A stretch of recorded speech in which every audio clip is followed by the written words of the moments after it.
హెచ్చరిక, దైవజనుని హెచ్చరిక. 2వ వచనం చూడండి. కాగా రాజు, నీకు వ్యాధి లేదు కదా,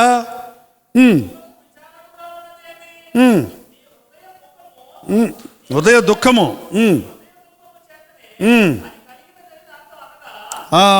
ఆయన అన్నీ చెప్పేస్తున్నాడు. ఆయనే, నీకే విచారం లేదు కదా, నీకేమి రోగం లేదు కదా, నీకేం బాధలు లేవు కదా, ఏదో నీ మనసులో మదన పడుతున్నావు, నీ హృదయంలో ఏదో దుఃఖం ఉంది, ఏంటయ్యా అని రాజు అడిగితే ఆయన అన్నాడు, నా పితరుల సమాధులుండు పట్టణము పాడైపోయి దాని గుమ్మములు అగ్నిచేత కాల్చబడి ఉండగా నాకు దుఃఖముఖము లేకపోవునా అని రాజుతో అడగగా, అప్పుడు రాజు, ఏమి కావలసినను నీవు మనవి చేయుచున్నావని నన్ను అడగగా, ఏం కావాలయ్యా, నీకేం కావాలి అని అడిగితే, మన ఎవరన్నా ఏం కావాలంటే డబ్బులు కావాలంటాం.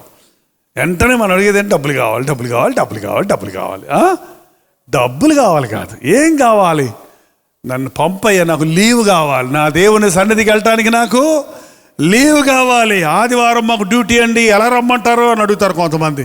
దేవుడు అడగండి, నీ అధికారి హృదయంలో క్రియ జరిగిస్తాడు.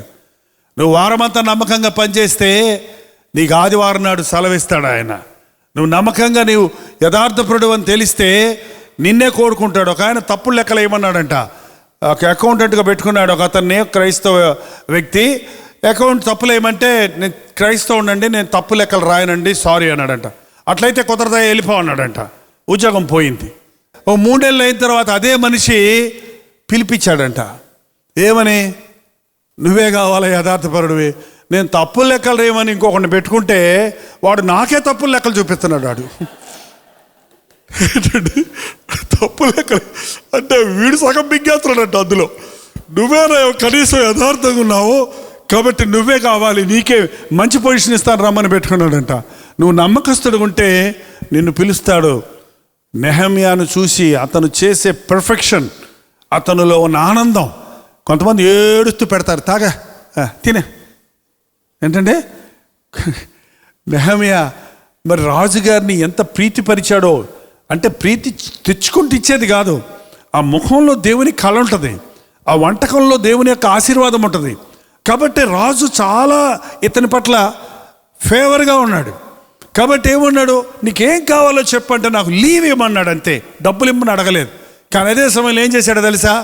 నీకు లీవ్ ఇస్తే నాకు అన్నం ఎవడు పెడతాడయ్యా, నాకు నేను పస్తులు ఉండాలయ్యా, కొత్తవాడిని పెట్టుకుంటే వాడు ఎట్ట చేస్తాడో నాకేం తెలుసు అని నీకు లీవ్ మాత్రమే ఉన్నాయా, కావాల్సిన డబ్బులు ఇస్తాను అంటాడు కావాలంటే. కానీ ఇతనేమంటున్నాడు, లీవ్ తీసుకో, నీకు తాకీదులు ఇస్తున్నాను. తాకీదులు అంటే ఏంటన్నమాట? టోకన్స్. ఏమిస్తున్నాను నీకు?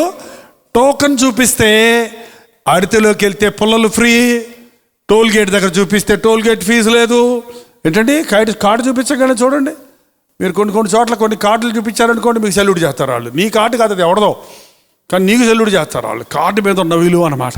సో రాజుగారి కార్డు, ఎక్కడికి వెళ్ళినా ఎదురు తిరగకుండా ఏది కావాలంటే అది ఇచ్చేస్తాడు. చూడండి, నెహమ్యా దగ్గర డబ్బులు లేవు, సేవకుడు కాదు ఆయన, పాస్టర్ కాదు ఆయన, ఒక ఉద్యోగస్తుడు. నాకెందుకు వచ్చిందిలే అనుకోలేదు, నా దేవుని మందిరాన్ని నేను కట్టాలి, నా దేవుని మందిరం నేను సరిచేయాలి, నా దేవుని మందిరంలో నా దేవుని బిడ్డలు నేను ఆదరించాలి, వారందరినీ సమకూర్చాలి అని పూనుకున్నాడు. దేవుడు ఆయనకి సహాయం చేశాడు. ఈ రోజున ఈ కార్యమంతా రాజులో జరగడానికి కారణం ఏంటో తెలుసా? కొన్ని దినములు ఉపవాసం ఉండి చేసిన ప్రార్థన. రాజుల మనసు దేవుని చేతుల్లో కాలవల్లాగా ఉన్నాయంట. ఇటు పోతున్న కాలవ ఇటు తిప్పాలంటే మనం ఇటు గంటి కొడితే ఏమవుతుంది, ఇటు వచ్చేస్తుంది. రాజుగారు ఏదో అనుకుంటుంటాడు, దేవుడు ఇటు తిప్పుతాడంతే. కాబట్టి వెంటనే లేవు లేదు, గీవు లేదు, పోనాలి అక్కడ. కానీ తీసుకోవయ్యా, వెళ్ళయ్యా, తాకీదులు తీసుకో, వెళ్ళన్నాడు. అక్కడ ఎస్తేరు కూడా ఆ రాజుగారి మనస్సు దేవుడు మార్చడానికి కారణం 3 రోజులు ఉపవాసం ఉంది, ప్రార్థించింది. తను చెలికెత్తలు యూదులందరూ కలిసి గోనపట్ట కట్టుకొని మరణశాసనం విధించబడింది. రాజుగారు శాసనం వేశారంటే ఆ రోజుల్లో మళ్ళీ రాజుగారు కూడా దాన్ని క్యాన్సిల్ చేయడానికి లేదు. రాజాజ్ఞ జారీ చేశారంటే దాన్ని క్యాన్సిల్ చేయడానికి రాజుకే అధికారం లేదు. ఇక అటువంటి పరిస్థితుల్లో, అసంభవమైన పరిస్థితుల్లో వారు మోకరించి ఉపవాసం ఉండి మొరపెట్టారు. రాజుగారి దగ్గరికి వెళ్ళటానికే భయం. కర్ర చూపిస్తేనే వెళ్ళాలి, లేదంటే మరణశిక్షే.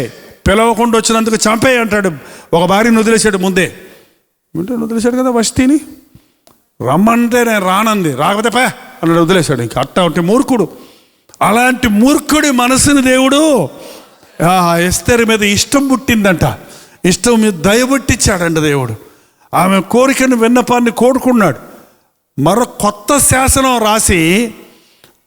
శాసనాన్ని రాసి ఆ శాసనం మీద ముద్రేసి ఆ మరణాన్ని, యూదా జాతిని అంతా నాశనం చేయాలని మరణ శాసనాన్ని ఉపవాస ప్రార్థన ద్వారా రద్దు చేయగలిగాడు. శాసనాలను మార్చగలిగిన వాడు, చట్టాలను మార్చగలిగిన వాడు, రాజాజ్ఞలను మార్చగలిగిన వాడు, ప్రపంచ పరిస్థితులను మార్చగలిగిన వాడు మనం నమ్ముచున్న ప్రభు అయిన యేసుక్రీస్తు. ఆయన హస్తం కదలాలంటే నువ్వు మోకాళ్ళ మీద పడాలి. ఆయన హృదయం కరగాలంటే నీ కన్నీటి బొట్టు కింద రాలాలి. ఎస్తేరు విశ్వాసంతో ఉపవాసం ఉండి తన అనుచరులతో యూదులందరూ ప్రార్థించారు. అద్భుతం జరిగింది. హిజ్కియా కన్నీరు విడిచి ప్రార్థన చేశాడు. అద్భుతం జరిగింది. ఆ దేవుడేనా మన దేవుడు? ఆ దేవుడేనా? ప్రార్థన ఆలకించు వాడేనా? మన కొరకు, మన ఇతరుల కొరకు. ఎస్తేరు తన ఒక్కదాని కోసం ప్రార్థన చేసుకోవాలా, యూదులందరి కోసం ప్రార్థన చేసింది. హిజ్కియా తన జీవితంలో తన ప్రజలకు నా రాజుగా ఉండాలని, దేవుని నామాన్ని మహిమపరచాలని ఆశతో ప్రార్థించాడు. నా జీవితకాలం అంతా ఆయన మందిరంలో నేను ఆయన్ని స్తుతిస్తాను అన్నాడు. దేవుని సన్నిధిలో ఉపవాసం ఉండి ప్రార్థించినప్పుడు అద్భుతాలు జరుగుతాయి. ప్రార్థన. పరిశుద్ధుడా, ప్రేమగల తండ్రి, ఈ అంచె దినాలలో విజ్ఞాపన ప్రార్థన మాకు నేర్పించిన ఆయన, కన్నీటి ప్రార్థన మాకు దయచేయన ఆయన, తగ్గించుకొని చేసే ప్రార్థన మాకు దయచేయ్యా. ఇతరుల దోషాలు మా దోషాలుగా ఎంచి వారి స్థానంలో మేము నిలబడి నీకు మొరపెట్టే ఆ విజ్ఞాపన ప్రార్థన మాకు దయచేయ్యా. నీకు అవిధేయులమై తెచ్చుకున్న కీడు నుండి, నీ ఆజ్ఞలను తోసివేసి తెచ్చుకున్న బాధల నుండి నీ ప్రజలను విడిపించుము నాయన. నూతనమైన జీవితాలు మాకు దయచే. ఈ రోజు నుంచి నీ ఆశీర్వాదం మాకు దయచే. మమ్మల్ని ఒక్కొక్కరిని ప్రార్థనా పరులుగా చేయము. ప్రతి సమస్యను ప్రార్థనతో పరిష్కరించుకునే ప్రార్థనా శక్తిని మాకు అనుగ్రహించము. యేసు క్రీస్తు నామములో అడుగుచున్నాము తండ్రి. మన తండ్రి అయిన దేవుని యొక్క ప్రేమయు, కుమారుడైన క్రీస్తు యొక్క కృపయు, ఆదరణకర్త అయిన పరిశుద్ధాత్మ యొక్క సహవాసమును కూడి వచ్చిన మనందరికీ ఇప్పుడును సదాకాలము తోడై ఉండును గాక. ఆమేన్, ఆమేన్, ఆమేన్.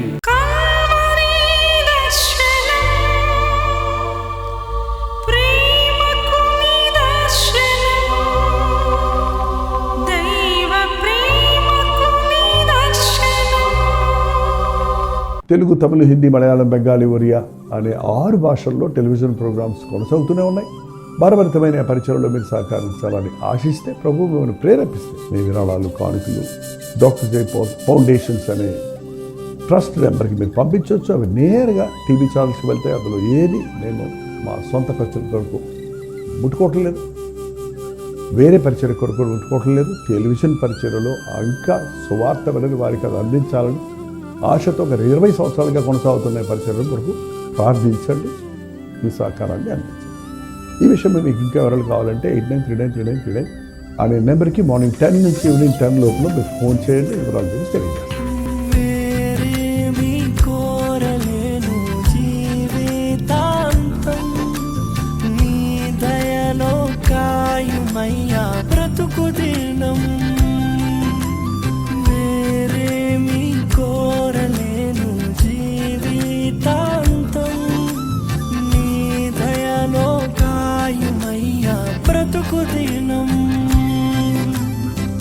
నీలాంటి దైవం ఎవరు విశ్వము